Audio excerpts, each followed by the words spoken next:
कि मुल्क को होने वाले खतरे के सिलसिले में किसी मालूमात को छुपा रहा है तो उस इंडिविजुअल पर भी यूएपीए लगाकर और उसको जेल में बंद किया जाता है। मालूम होते हुए भी आपने इसको नहीं रोका तो ये तो जुर्म है।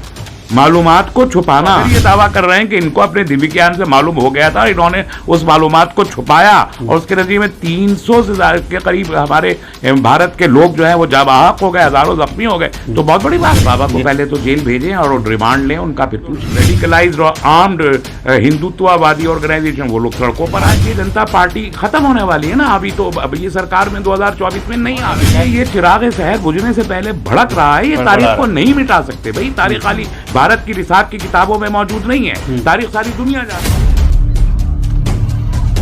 देखिए, रेलवे का हादसा बहुत ही बदकिस्मत वाकया है। पूरे मुल्क में सैकड़ों परिवारों में तकलीफ, रंज, गम का माहौल रहा है और 300 के करीब लोग शहीद उसमें जाबाहक हुए हैं, हजारों लोग उसमें 1,500 के करीब तो जख्मी हैं। तो सारे घरों में शोक का माहौल है। इस शोक के माहौल में उनके शोक का मजाक उड़ाना किसी को भी जेब नहीं देता। अब बाबा अगर इतने, मैं बाबा को अहमियत नहीं देना चाहता, वो मेरे लिए अहम नहीं है। चुनाव 2024 में होगा, तब तक ये बाबा हैं, उसके बाद ये बाबा कहीं दिखाई नहीं देंगे। हमने ऐसे बहुत सारे बाबा अपनी जिंदगी में देखे हैं जो एक खास वक्त में आए, अपनी बाबाई की और उसके बाद वो मनसा शहूद से गायब हो गए। पता ही नहीं चला कहाँ से आए थे बाबा, कहाँ चले गए। ऐसे ही एक बाबा ये भी हैं। तो इस टाइप के बाबा बीच बीच में धीरेन्द्र ब्रह्मचारी से लेके अब तक आते रहते हैं, जाते रहते हैं ना। बाबा रामदेव भी आए और इससे पहले धीरेन्द्र ब्रह्मचारी और भी। तो इन बाबा को तो मैं अहमियत नहीं देता जी।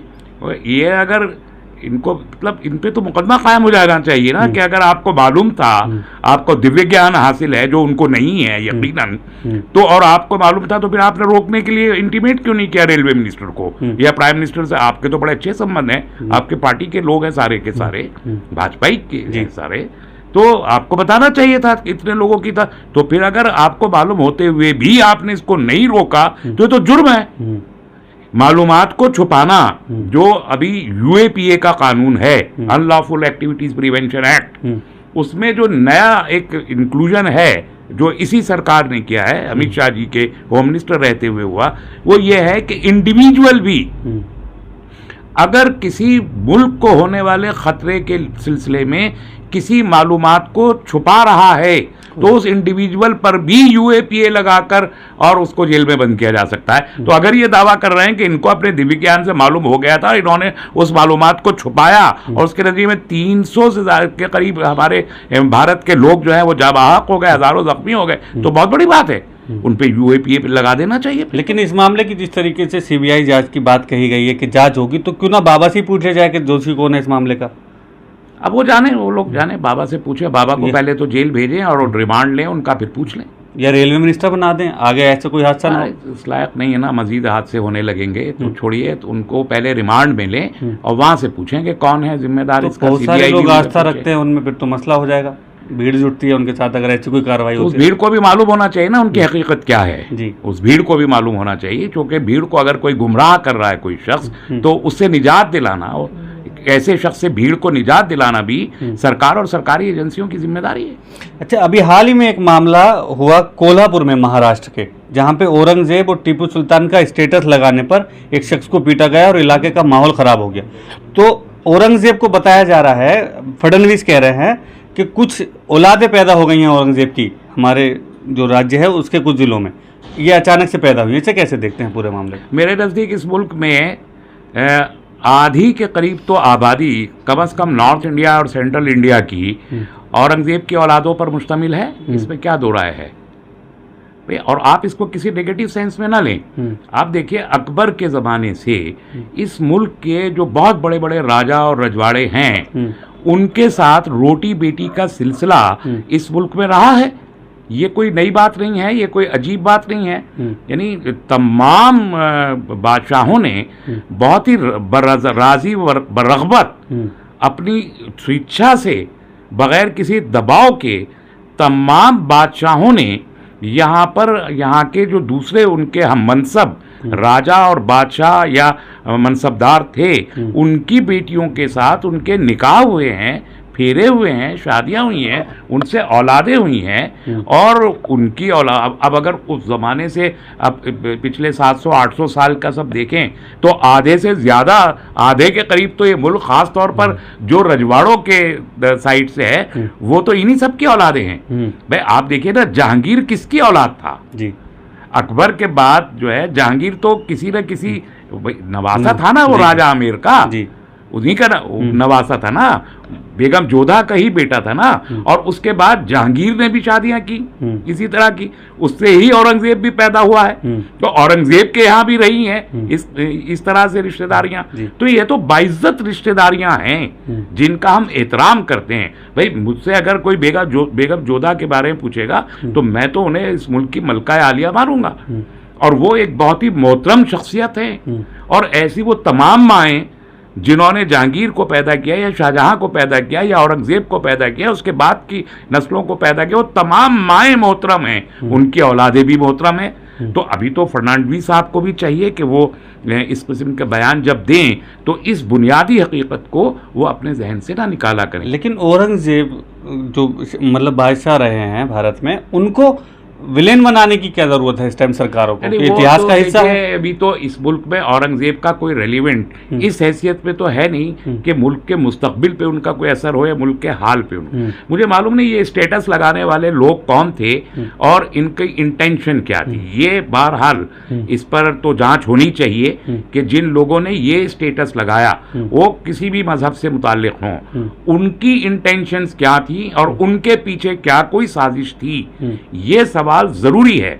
इसलिए कि औरंगजेब अलैहिर्रहमा और हजरत टीपू सुल्तान अलैहिर्रहमा का स्टेटस अपने फेसबुक पर या व्हाट्सएप पे कहीं पे भी लगाना हालांकि कोई जुर्म नहीं है, बिल्कुल कोई जुर्म नहीं है, लेकिन अगर किसी खास मकसद से कोई शख्स ये हरकत कर रहा है तो वो एक साजिश है और उस साजिश को बेनकाब होना चाहिए। क्योंकि ये स्टेटस लगाते अगले दिन यहाँ पर जो रेडिकलाइज्ड और आर्म्ड हिंदुत्ववादी ऑर्गेनाइजेशन वो लोग सड़कों पर आए, तो इसको सड़कों पे लाने का जवाब फराहम किया किसी ने, तो ये जवाब फराहम करने वाले लोग भी क्या इन्हीं हिंदुत्ववादी ऑर्गेनाइजेशंस के संपर्क में हैं या नहीं हैं, ये तो बेनकाब होना चाहिए। लेकिन टीपू सुल्तान और औरंगजेब भारत के इतिहास का हिस्सा हैं, तो फिर ये क्यों कहा जाता है कि इतिहास ही बदल देंगे? नहीं, वो देखिए भारतीय जनता पार्टी की और आरएसएस की जहनियत को अगर आप समझते हैं तो बहुत वाज़ेह है ये बात।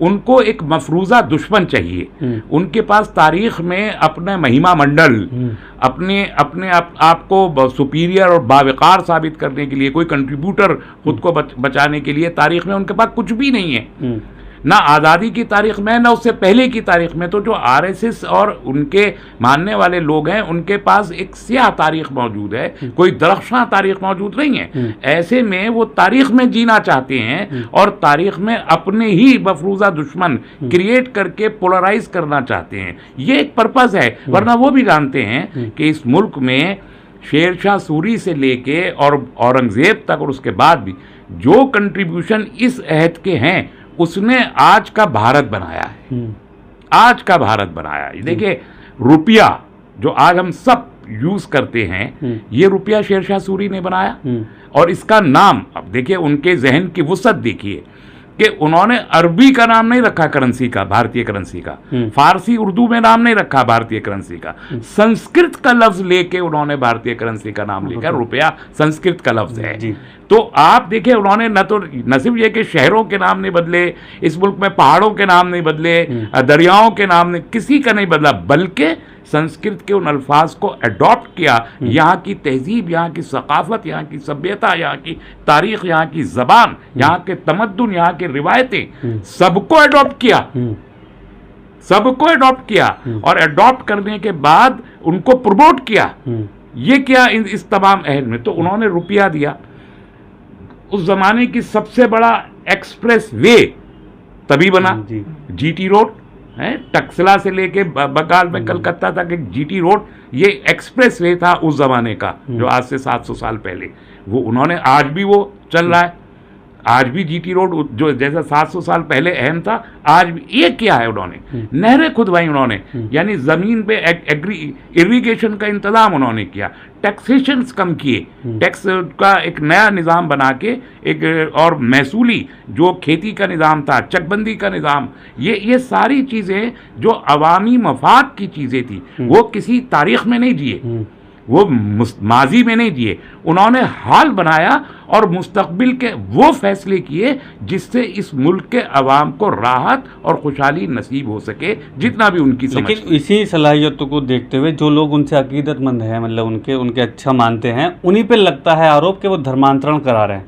ठीक है, कभी सोशल मीडिया के जरिए, देखिए ये बहुत पुरानी बहस है, इसमें बार इसमें लाने की जरूरत नहीं है। लोग इस पे टाइम क्यों वेस्ट करना, आपका भी और आपके व्यूअर्स का भी। दुनिया एक हकीकत है, जानती है। लेकिन इससे तारीख भारतीय जनता पार्टी फायदा उठाने के लिए डिबेट कराए जाते हैं, बहस होती है। मत कीजिए ना, आप भी मत कीजिए, और लोगों को भी नहीं करनी चाहिए, क्योंकि ये भारतीय जनता पार्टी खत्म होने वाली है ना अभी तो। अब ये सरकार में 2024 में नहीं आ रहे, शायद इसलिए सब मुद्दे उठा, और इसलिए ये चिराग शहर बुझने से पहले भड़क रहा है। ये तारीख को नहीं मिटा सकते भाई। तारीख खाली भारत की रिसार्च की किताबों में मौजूद नहीं है, तारीख सारी दुनिया जानती है, पूरे इंटरनेट पे मौजूद है। इसलिए ये क्या कहते हैं, ये अल्लामा इकबाल को सिलेबस से निकाल देंगे तो अल्लामा इकबाल मर थोड़ी रहेंगे। अल्लामा इकबाल अगली कई सदियों तक जिएंगे, जीते रहेंगे, ये मर जाएंगे लेकिन अल्लामा इकबाल जीते रहेंगे। इसलिए इन सब चीजों को बहस का मुद्दा भी नहीं। औरंगजेब अलैहिर्रहमा थे हैं, और औरंगजेब अलैहिर्रहमा क़यामत तक रहेंगे। कोई आरएसएस, बीजेपी, सावरकर, ये कोई उनको हटाने वाला नहीं है। तो ये बिला वजह के मुद्दे छेड़ के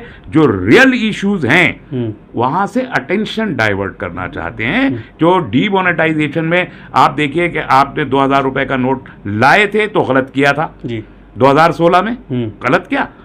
150 के करीब लोग लाइनों में मारे गए, आपने एक नए पैसे का उनको मुआवजा नहीं दिया जो लोग मर गए।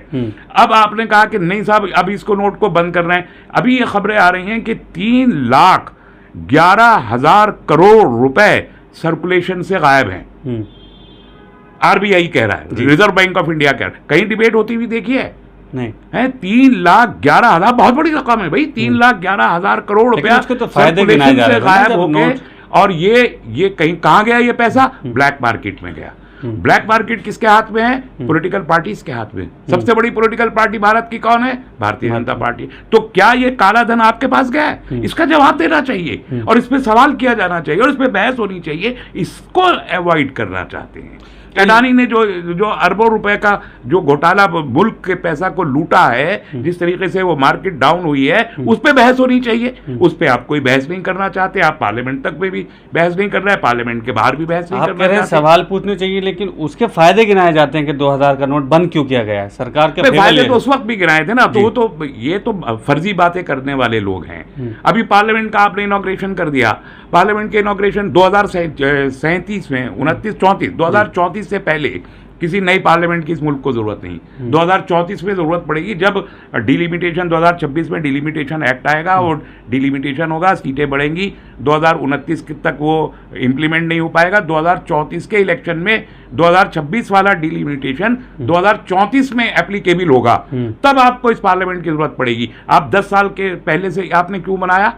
इसलिए बनाया कि आप लगे जब आपकी सरकार खत्म हो जाए, आपने भाई पार्लियामेंट किसने बनाया? मोदी जी ने बनाया था। अच्छा, इतिहास में नाम दर्ज करा। इसके लिए आपने 20,000 करोड़ रुपए खर्च कर दिए।